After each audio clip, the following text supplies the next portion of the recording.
Mis padres tomaron mi fondo universitario de $100.000 para comprarle una casa a mi hermana consentida, y se burlaron de mí cuando amenacé con demandarlos, diciendo, ¿con qué dinero? Así que los hice suplicar. Hola, amigos. Estoy escribiendo esto porque mi vida se ha puesto patas arriba en los últimos meses, y realmente necesito desahogarme sobre lo que ocurrió. Entonces, yo, Amanda, 17F, estaba a punto de comenzar la universidad en 4 meses. Mis abuelos paternos, que siempre se preocuparon mucho por mí, habían dejado un fondo de $100.000 exclusivamente para mi educación. Ese fondo debería cubrir mi matrícula, vivienda y otros gastos necesarios. Pero, como pueden imaginar por el título, mis padres decidieron que ese dinero no sería usado para mí. Mi hermana mayor, Marina, 25F, es y siempre ha sido el centro del universo de mis padres. Desde pequeña, ella era la estrella de la familia, mientras que yo era prácticamente invisible. Cuando éramos niñas, eso no me molestaba tanto, pero a medida que fui creciendo, quedó claro que había un favoritismo descarado. Mis padres siempre justificaban eso diciendo que Marina necesitaba más ayuda, pero nunca explicaban por qué. El año pasado, perdí a mis 2 abuelos paternos, primero a mi abuelo y luego a mi abuela. Fue un momento muy difícil, pero uno de los pocos consuelos fue saber que habían dejado el fondo educativo para mí. Según el testamento, el dinero solo podía liberarse cuando cumpliera 18 años, por lo que fue puesto bajo la responsabilidad de mis padres hasta entonces. La intención de ellos era garantizar que tuviera un futuro estable y una educación de calidad. También dejaron una herencia para mis padres y Marina. Mis padres recibieron una casa y algunas inversiones, mientras que Marina heredó todas las joyas de mi abuela, que eran extremadamente valiosas. Pero, por supuesto, nadie podía prever lo que harían mis padres. Recientemente, cuando comencé a preguntar sobre el dinero, ya que estaba en el proceso de inscribirme en universidades, se mostraron extremadamente evasivos. Primero, dijeron que no me preocupara, que todo se resolvería en el momento adecuado. Pero algo parecía extraño. Seguí insistiendo, hasta que finalmente confesaron, habían usado el dinero para ayudar a Marina a comprar una casa con su novio, Lucas, 27M. Cuando escuché eso, quedé completamente en shock. Marina y Lucas tienen trabajos estables, pero ambos ganan poco, ella es maestra de primaria y él trabaja como técnico de TI. Querían comprar una casa en un barrio caro, algo que claramente estaba fuera de su presupuesto. Mis padres decidieron que sería mejor usar mi fondo universitario para ayudarlos con la entrada de la casa. Exploté, grité, lloré, pedí explicaciones. Dije que ese dinero era exclusivamente para mi educación y que mis abuelos lo habían dejado claro en el testamento. Pero nada de eso les importaba. Mi padre tuvo la audacia de decirme, puedes trabajar y pagar tus estudios, como todo el mundo lo hace. Marina necesita ese dinero ahora. Estamos ayudando a tu hermana a cumplir un sueño. Cuando amenacé con iniciar un proceso legal, mis padres se rieron en mi cara. Mi madre se burló y dijo, ¿vas a demandar con qué dinero? Nunca me había sentido tan humillada y traicionada en mi vida. Ese fondo no era solo dinero, era la prueba de que mis abuelos creían en mi futuro. Y ahora, mis propios padres habían tirado todo eso a la basura por su hija favorita. Más allá de eso, me di cuenta de que estaba completamente sola. Nunca iban a elegirme a mí. Fue en ese momento cuando decidí que algo tenía que cambiar. Esa misma noche, empaqué mi mochila con todo lo que pude llevar, ropa, mis documentos y algunos ahorros que había guardado de mi trabajo a medio tiempo. No tenía un plan concreto, solo sabía que no podía quedarme en esa casa ni un segundo más. Le envié un mensaje a mi mejor amiga, Leticia, y le pregunté si podía quedarme en su casa unos días. Por suerte, sus padres eran muy comprensivos y aceptaron recibirme. Cuando llegué allí, me derrumbé. Les conté todo a Leticia y a sus padres. Quedaron horrorizados con lo que escucharon. Leticia intentó consolarme, pero yo sabía que eso era solo el comienzo de una larga batalla. Necesitaba ayuda de verdad, alguien que pudiera hacer algo contra lo que mis padres habían hecho. Entonces me acordé de mi tío abuelo Enrique. Era el hermano mayor de mi abuelo paterno, un hombre respetado en la familia y en la sociedad. Enrique era un abogado retirado que había tenido una carrera brillante y era conocido por su postura firme y ética. Aunque no éramos muy cercanos, sabía que era una de las pocas personas que podrían entender lo que estaba pasando y tal vez, ayudarme. Le envié un mensaje por Facebook, explicándole brevemente la situación y pidiéndole hablar. Al día siguiente, me respondió y pidió que lo llamara de inmediato. Cuando le expliqué todo por teléfono, guardó silencio por un momento antes de decir, déjamelo a mí. Vamos a resolver esto de la manera correcta. No sabía exactamente lo que planeaba hacer, pero el simple hecho de que alguien finalmente estuviera de mi lado me dio un enorme alivio. Unas horas después de esa llamada, mi teléfono empezó a explotar con mensajes y llamadas de mis padres. No contesté ninguna llamada, pero leí los mensajes. Al principio estaban furiosos, diciendo que yo estaba siendo ingrata y dramática. Luego, El tono cambió, y empezaron a prometer resolver las cosas en familia y aclarar el malentendido. Sabía que era puro desespero. Más tarde, recibí un mensaje de Enrique. Había contactado a un abogado especializado en casos como el mío, y estaban listos para tomar acciones legales. Según me explicó Enrique, mis padres habían violado el testamento al usar el fondo para cualquier cosa que no fuera mi educación. El abogado ya estaba redactando los documentos necesarios para demandarlos por mala administración y apropiación indebida de los fondos. En ese momento, entendí el impacto que todo esto tendría. No solo me habían traicionado, sino que también habían infringido la ley. A pesar de toda la ira que sentía, empecé a tener dudas. ¿Estaba siendo demasiado cruel? ¿Demandar a mis propios padres era realmente el camino correcto? Pero luego recordé sus risas, la manera en que se habían burlado de mí cuando amenacé con defender mis derechos. Si no fuera por Enrique, no tendría a nadie luchando por mí. En los días siguientes, las cosas se intensificaron aún más. Mis padres siguieron intentando contactarme, e incluso mi hermana Marina me envió mensajes. Al principio, parecía confundida y distante, diciendo que no sabía que el dinero era mío, pero tampoco parecía muy dispuesta a devolver lo que ya había usado para dar la entrada de la casa. Enrique, por otro lado, estaba trabajando rápidamente. Logró ponerse en contacto con el ejecutor del testamento de mis abuelos, quien confirmó que el dinero era exclusivamente para mi educación. Su abogado comenzó a preparar el caso, y mis padres pronto fueron formalmente notificados del proceso. Cuando mis padres recibieron los documentos, todo cambió. Dejaron de enviarme mensajes enojados y comenzaron a suplicar. Decían que no podían pedirle el dinero de vuelta a Marina porque ya había firmado el contrato de la casa y que eso sería destruir su sueño. Prometieron pagar mi universidad de su propio bolsillo, pero yo sabía que no podía confiar en ello. Ya habían demostrado que no les importaba lo que era justo. Con cada mensaje desesperado que leía, sentía una mezcla de tristeza y alivio. Tristeza porque, al fin y al cabo, seguían siendo mis padres, y nunca imaginé que nuestra relación llegaría a este punto. Pero también alivio, porque, por primera vez, tenía voz. Por primera vez, alguien estaba dispuesto a luchar por mí. Los días siguientes fueron una mezcla de ansiedad y tensión. Todavía estaba viviendo en casa de Leticia, pero sabía que no podría quedarme allí para siempre. Su familia estaba siendo increíblemente generosa conmigo, pero no quería abusar de su hospitalidad. Fue entonces cuando el tío Enrique me llamó nuevamente y me dijo que tenía un plan para asegurarse de que tuviera un lugar seguro donde quedarme. Usó algunas de sus conexiones para ayudarme a alquilar un pequeño apartamento. Era una solución temporal, pero perfecta para el momento. Se ofreció a cubrir el alquiler hasta que comenzara la universidad, y mientras tanto, solo tendría que preocuparme por mis gastos básicos. Enrique fue firme: necesitas concentrarte en tus estudios y dejar el resto en mis manos. Ellos cometieron un delito, Amanda, y no voy a permitir que esto quede así. Me emocioné. Nunca había tenido a alguien en mi vida que luchara por mí de esa manera. Enrique no solo creía en mí, sino que estaba dispuesto a enfrentarse a toda la familia para corregir lo que estaba mal. Se convirtió en la figura paterna que nunca tuve. Poco después de mudarme al apartamento, las cosas se complicaron aún más con mis padres. Después de semanas rogándome que retirara la demanda, cambiaron de estrategia. Comenzaron a presentarse como las víctimas, diciendo a otros miembros de la familia que yo estaba destruyendo sus vidas. Mi madre, en particular, intentó manipular la narrativa enviando mensajes a los parientes diciendo que yo era desagradecida y que estaba consumida por la avaricia. Uno de los mensajes más absurdos vino de mi abuelo materno, quien hasta ese momento no se había involucrado en la situación.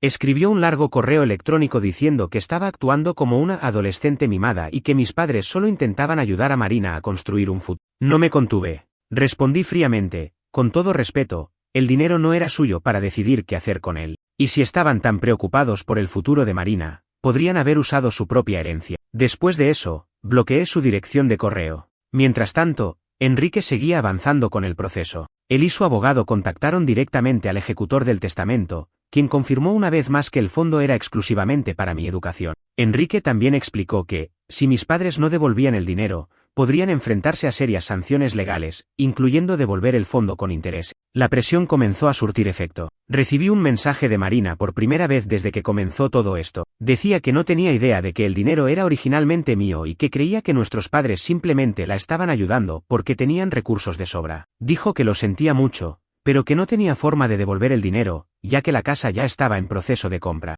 No respondí de inmediato. Necesitaba tiempo para procesar lo que había dicho. Sin embargo, sus palabras me dejaron pensando: ¿realmente no sabía nada?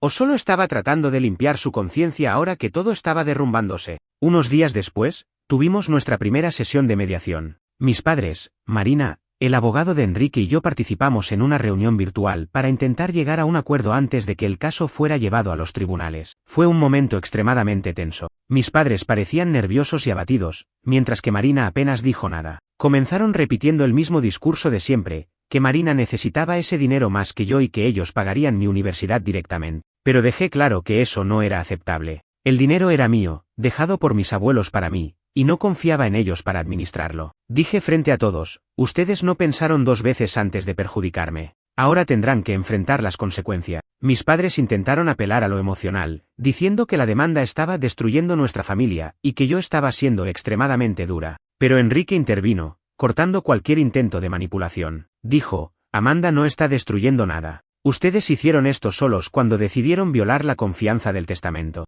En ese momento, me di cuenta de que tenía poder. Por primera vez, estaba siendo escuchada y tenía a alguien que me apoyaba incondicionalmente. Por más doloroso que fuera, sabía que estaba haciendo lo correcto. Después de la sesión, mi abogado dijo que teníamos un caso sólido y que probablemente podríamos resolver todo en la próxima mediación. Mis padres sabían que estaban acorralados. No podían negar lo que habían hecho, y el ejecutor del testamento estaba de mi lado. Enrique me aconsejó que mantuviera el enfoque y no cediera a las emociones, porque estábamos a punto de dar vuelta a la situación a mi favor. Sabía que estaba cerca de conseguir justicia, pero no podía evitar el sentimiento de culpa. A pesar de todo, seguían siendo mis padres, y nunca imaginé que llegaríamos a este punto. Al mismo tiempo, las risas de aquel día en que amenacé con demandarlos seguían resonando en mi mente, recordándome que ellos tomaron su decisión. Unos días antes de la segunda sesión de mediación, mi hermana Marina me envió otro mensaje, esta vez más largo. Parecía más emocional, diciendo que, aunque no tenía intención de perjudicarme, ahora se veía obligada a reconsiderar la compra de la casa. Dijo, no sabía que era tu dinero, Amanda.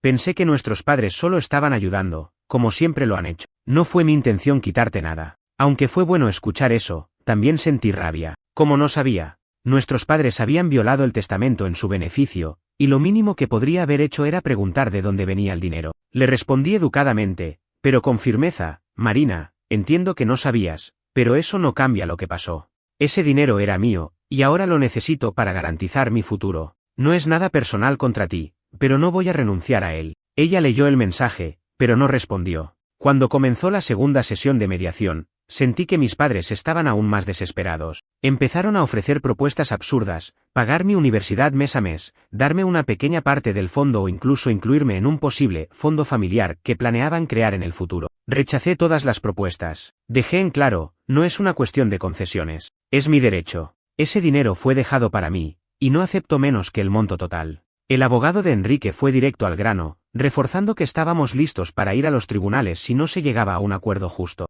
Explicó que, si el caso avanzaba, no solo mis padres estarían obligados a devolver los $100.000 con intereses, sino que también podrían enfrentar multas adicionales e incluso cargos penales por incumplimiento de confianza. Mis padres se quedaron en silencio por un momento. Finalmente, mi padre dijo, está bien, devolveremos el dinero. Parecía derrotado, y mi madre tenía los ojos llenos de lágrimas. No sabía si era genuino o solo otro intento de manipulación, pero en ese momento no importaba. Lo que importaba era que finalmente habían accedido. Cuando salí de la reunión, Enrique me llamó de inmediato. Estaba orgulloso de mí y me dijo que ahora solo era cuestión de formalizar la devolución del fondo. Sentí un peso salir de mis hombros, pero también una punzada de tristeza. Había ganado, pero ¿a qué costo?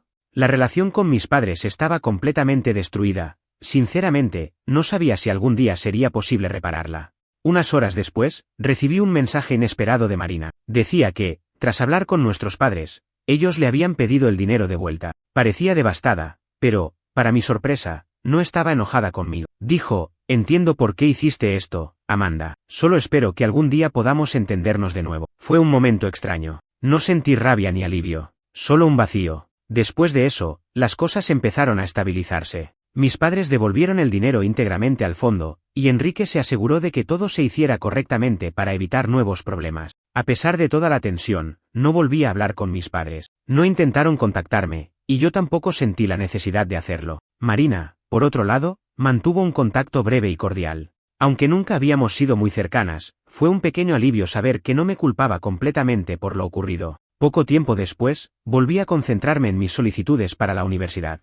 Aún estaba esperando la respuesta de mi primera opción, una universidad cerca de la casa de Enrique, lo que significaría que podría visitarlo los fines de semana. Durante este periodo, Enrique continuó siendo un pilar en mi vida. Siempre estaba allí para guiarme, ayudarme a planificar el futuro y sobre todo, recordarme que yo tenía valor. Incluso me sugirió que considerara invertir parte del fondo cuando terminara la universidad para garantizar mi seguridad financiera. Era un pensamiento alentador, considerando de dónde había comenzado, sin dinero, sin apoyo y sin esperanzas. Unas semanas después de que todo se resolviera, recibí el correo que había estado esperando ansiosamente, fui aceptada en la universidad de mis sueños, y aún mejor, obtuve la beca a la que había aplicado. Esto significaba que podría usar parte del fondo para otros gastos e incluso ahorrar el resto para después de graduarme. Llamé a Enrique de inmediato para compartir la noticia, y parecía tan emocionado como yo. Me dijo, sabía que lo lograrías, Amanda. Esto es solo el comienzo. Unos días antes de comenzar las clases, Enrique y su esposa me ayudaron a mudarme al campus. Pasaron el fin de semana conmigo, ayudándome a organizar mi dormitorio y asegurándome que, si necesitaba algo, estarían a solo una llamada de distancia. Por más traumático que fue el inicio de este proceso, ver el apoyo incondicional que Enrique y su esposa me brindaron me hizo darme cuenta de que no estaba tan sola como pensaba. Durante las primeras semanas en la universidad,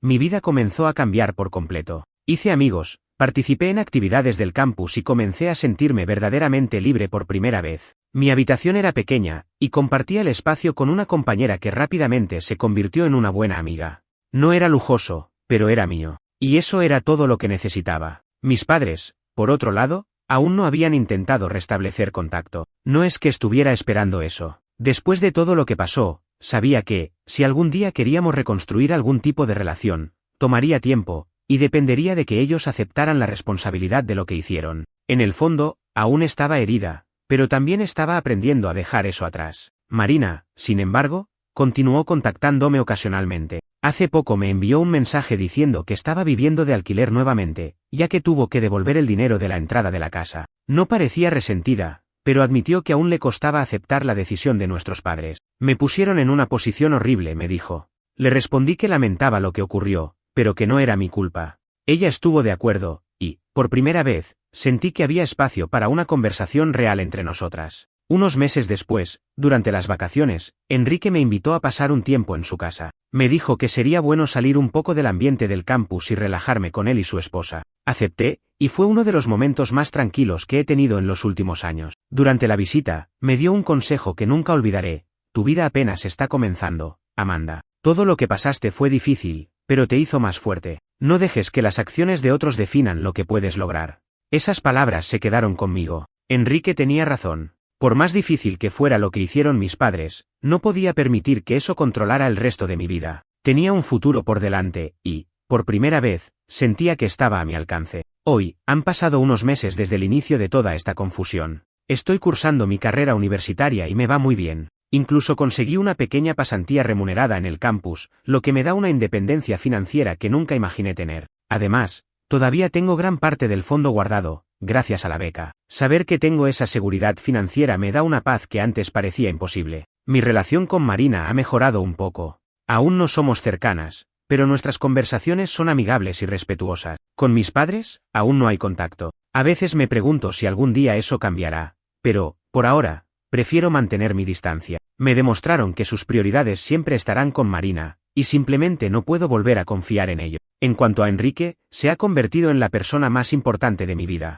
Nunca podré devolverle todo lo que hizo por mí, pero espero que algún día pueda retribuir ayudando a alguien de la misma manera que él me ayudó a mí. La verdad es que, por más dolorosa que fue esta experiencia, me enseñó mucho sobre mí mismo. Aprendí a luchar por lo que es mío, a valorar a quienes realmente se preocupan por mí, y sobre todo, a no aceptar menos de lo que merezco. Y, honestamente, por primera vez en mucho tiempo, puedo decir que soy feliz. Actualización final, estoy escribiendo esto para agradecer a todos los que leyeron mi historia y me alentaron a seguir luchando. Hoy, veo que tomar esta decisión difícil fue lo mejor para mí. Recuperé el dinero que mis abuelos dejaron para mí, me va bien en la universidad y, lo más importante, estoy construyendo un futuro del que ellos estarían orgullosos. Para quienes están pasando por algo parecido, nunca dejen que nadie les haga sentir que no merecen luchar por lo que es suyo. Es difícil, pero vale la pena. Y les prometo que saldrán de esto más fuertes.